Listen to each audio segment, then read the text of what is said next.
அங்கே தங்கி இருக்கிற விக்குவினுடைய அடாவடித்தனம் காரணமாக போலீசாரால் 3 விவசாயிகள் கைது செய்யப்பட்டு போலீசாரும் இந்த பிக்குவுக்கு உடந்தையாக இருந்து இந்த சட்டவிரோதமான செயல்பாட்டில் ஈடுபட்டிருக்கிறார்கள். அந்த பிக்கு கைது செய்யப்பட்டு அவருக்கு எதிராக சட்ட நடவடிக்கை எடுக்கப்பட வேண்டும். வவுனியா நகரிலிருந்து 18 கிலோமீட்டர் தொலைவில் அமைந்திருக்கின்ற 5 ஏக்கர் 9 பரப்பு நிலப்பரப்பை கொண்ட இந்த மாபெரும் காணி விற்பனைக்குள்ளது.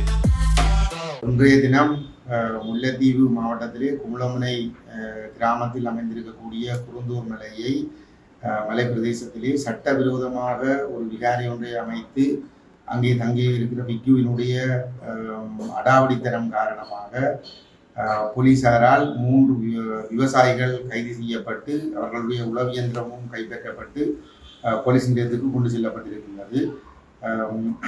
கரைத்துறை பெற்ற பிரதி செயலகத்தினால் உறுதிகள்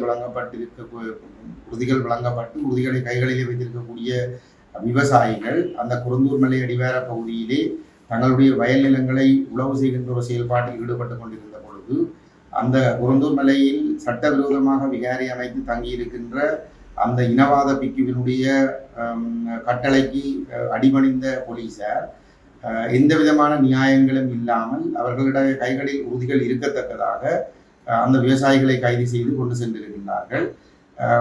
இந்த சம்பவத்தை நாங்கள் மிகவும் வன்மையாக கண்டிக்கின்றோம். உடனடியாக அந்த விவசாயிகள் விடுவிக்கப்பட வேண்டும்.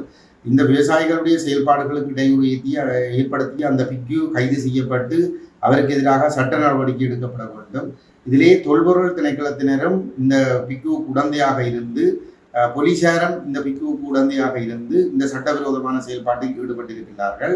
ஏற்கனவே ரணில் விக்ரமசிங்கே ஜனாதிபதியாக இருந்த பொழுது முல்லைத்தீவிலே நடைபெற்ற கூட்டம் ஒன்றிலே வவுனியாவிலே நடைபெற்ற கூட்டம் ஒன்றிலே வர்த்தமானி அறிவித்தலின் பிரகாரம் குருந்தூர் மலைக்கு 79 ஏக்கர் காணிகள் சொந்தமானதாக இருக்கிற பொழுது மேலதிகமாக கையகப்படுத்தி வைத்திருக்கிற 390 ஏக்கர் காணிகளும் உடனடியாக பொதுமக்களிடம் கையளிக்கப்பட வேண்டும் என்று சொல்லப்பட்டிருந்த நிலையிலே இன்று கிட்டத்தட்ட 2.5 வருடங்கள் கடந்துள்ள நிலையிலே இன்று வரை அந்த காணிகளை சட்டவிரோதமான முறையிலே அந்த குருந்தூர் மலைக்கு சொந்தமானது என்று சொல்லிக் கொண்டிருக்கின்ற அந்த பிக்குவினுடைய அடாவடி காரணமாக இன்று இந்த விவசாயிகள் அப்பாவி விவசாயிகள் கைது செய்யப்பட்டிருக்கின்றார்கள்.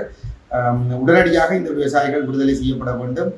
இந்த தொல்பொருள் திணைக்களத்தினுடைய இந்த அராஜகமான நடவடிக்கைகள் உடனடியாக நிறுத்தப்பட வேண்டும். அந்த பிக்கு கைது செய்யப்பட்டு அவருக்கு எதிராக சட்ட நடவடிக்கை எடுக்கப்பட வேண்டும் என்று கேட்டுக்கொள்கிறோம்.